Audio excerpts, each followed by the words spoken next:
자, 저는 중간에 협업을 하는 과정까지 포함을 시킬 거기 때문에 새로운 저장소를 만들겠습니다. gitflow라는 이름의 저장소를 새로 생성을 했고요. 이 저장소를 저의 지역 저장소와 연결을 시키겠습니다. 자, 이걸 copy해서 자, git init 현재 디렉토리를 그리고 remote add 해서 제가 생성한 저장소를 이렇게 add를 시키겠습니다. 뭐가 문제죠? git remote add 그리고 주소 오리진이 빠졌네요. 자, 됐고요. git remote -v 하니까 이렇게 연결이 됐죠. 그 다음에 저는 첫 번째 커밋을 생성을 일단 하겠습니다. master 아니 f1.text 저 f1.text가 변경되는 모습이 프로젝트가 변경되는 모습이라고 생각하시면 되겠습니다. 자, 그리고 저는 마스터 브랜치의 첫 번째 커밋이라는 뜻에서 내용을 이렇게 적었고요.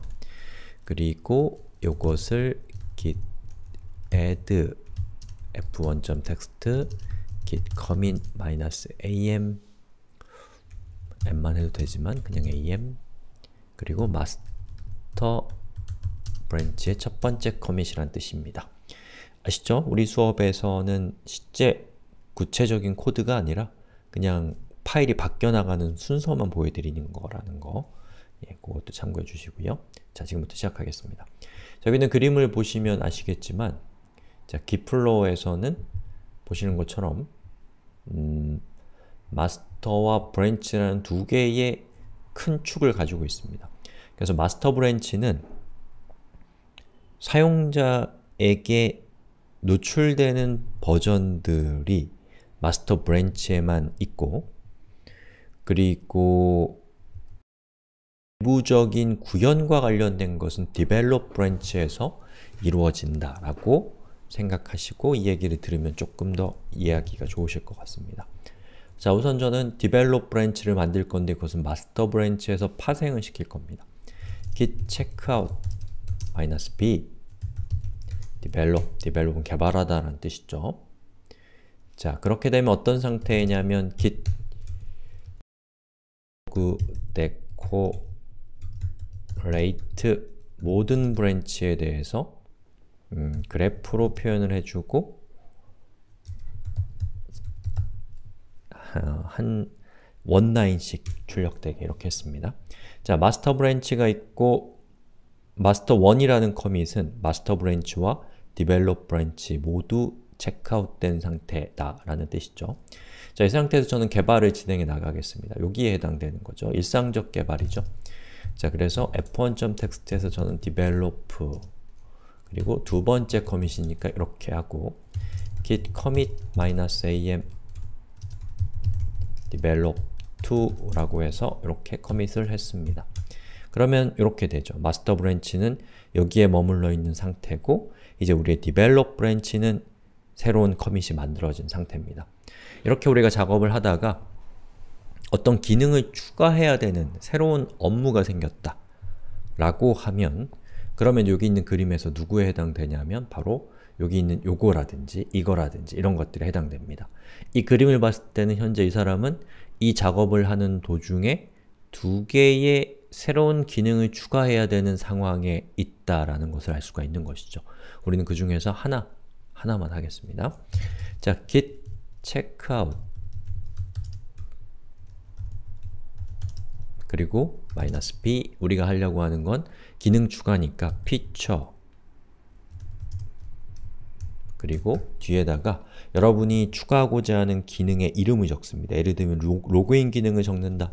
그러면 로그인 뭐 이렇게 하면 될 거고 그리고 도움말 기능을 추가한다 그러면 help 이런 식이 되겠죠. 하지만 우리 수업은 그냥 feature SOM이라고 하겠습니다. 예.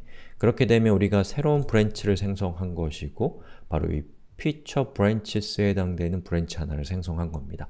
그럼 여기에서 이제 그 브랜치 작업을 해야 되는데 로그를 먼저 한번 봅시다. 자, 우리는 develop2라고 하는 버전에서 파생된 featureSum이라고 하는 브랜치를 생성을 한 것이죠. 자, f1.text에 저는 featureSum3라고 하는 내용을 추가했다. 소스 코드에. 그 다음에 git commit -am featureSum 그리고 3 이렇게 되면 현재 어떤 상태가 되나요? 보시는 것처럼 featureSum이라고 하는 이 브랜치는 이 새로운 버전을 갖게 되는 것이죠. 이 상태입니다. 그렇게 해서 우리가 쭉 작업을 진행하면서 이제 새로운 기능을 구현을 하다가 그 구현이 일단락이 됐으면 완전하지 않더라도 완전할 수 없잖아요. 계속 바꿔야 되니까 일단락이 되면 그 작업을 이제 어디에다가 병합을 하냐면 develop에 병합을 하는 겁니다. 자, 그럼 해볼게요. git checkout master가 아니라 develop이죠. 자, 그리고 git merge 그 다음에 featureSum 하면은 featureSum에서 작업됐던 내용이 develop에 병합이 됩니다. 자, 이 상태죠. 보면은 이렇죠. 즉, feature3라고 하는 featureSum에서 추가된 버전이 이제 develop에 병합된 상태입니다. 자, 이렇게 병합을 하고 나면 이거는 여러분 선택사항이지만 좀 히스토리를 깔끔하게 정리하고 싶다면 featureSum이라고 하는 건 이제 없어져도 되거든요. 그래서 git branch -d featureSum이라고 하면 featureSum branch를 삭제한다 라는 뜻입니다. 없어졌죠. 자, 그렇게 되면 우리가 여기까지 온 상태고요. 그렇게 해서 새로운 기능을 추가했고 그 기능을 우리가 이제 사용자에게 제공해야 된다 또는 실제 서버에 업로드해야 된다라고 한다면 이제 릴리즈 브랜치를 사용할 때가 된 겁니다. 릴리즈. 자, git branch git checkout -b 릴리즈 그리고 여러분이 릴리즈 하고자 하는 것의 버전 그것이 1.0이면 1.0이라고 쓰는 거죠. 그리고 이 릴리즈 하고자 하는 것에서 이 발생한 사용자에게 릴리즈 되어야 될 내용에서 발생한 수정사항 또는 문서의 갱신 이러한 작업들이 있다면 여러분이 릴리즈 상태에서 작업을 하는 겁니다.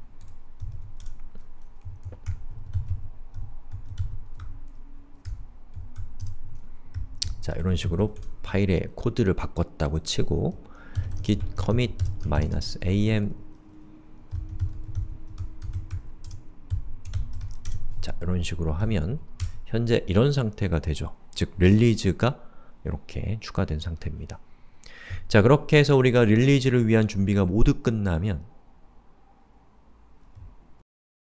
이제 이 릴리즈 브랜치의 현재 버전을 마스터와 디벨롭에 모두 머징을 시키는 거죠. 자, 일단은 git release 아니죠. git checkout master라고 하고 git merge release 1.0 하면은 보시는 것처럼 여기가 된 것이죠. 그리고 이 마스터 브랜치에서 특정 버전이 릴리즈 브랜치라는 것을 좀 더 명시적으로 알려줄 수 있는, 기록할 수 있는 방법이 바로 태그를 생성하는 거거든요. git tag -a 그리고 우리가 하려고 하는 거 1.0 버전 이름이죠. 그 다음에 -m은 우리가 저 1.0이 어떤 버전인가를 알려줄 때 특정한 코멘트를 쓸 수가 있습니다. 이 -a 옵션을 쓰게 되면 여기에다가 first release 이런 식으로 설명을 쓰는 거죠. 그리고 master라고 쓰게 되면 마스터 브랜치의 현재 헤드에 해당되는 이 버전에 대한 이 버전을 가리키는 태그가 생성이 되는 겁니다. 엔터. 그리고 확인해 보면 보시는 것처럼 마스터 브랜치는 여기 있는 요 커밋을 가리키면서 동시에 1.0이라고 하는 태그 역시도 이 커밋을 가리키죠. 여기 있는 마스터나 릴리즈 1.0이나 디벨롭과 같은 브랜치는 우리가 버전을 생성할 때마다 그 생성된 최신 버전을 가리키는 일종의 포인터 같은 역할을 하지만 포인터가 무슨 말인지 모르셔도 됩니다.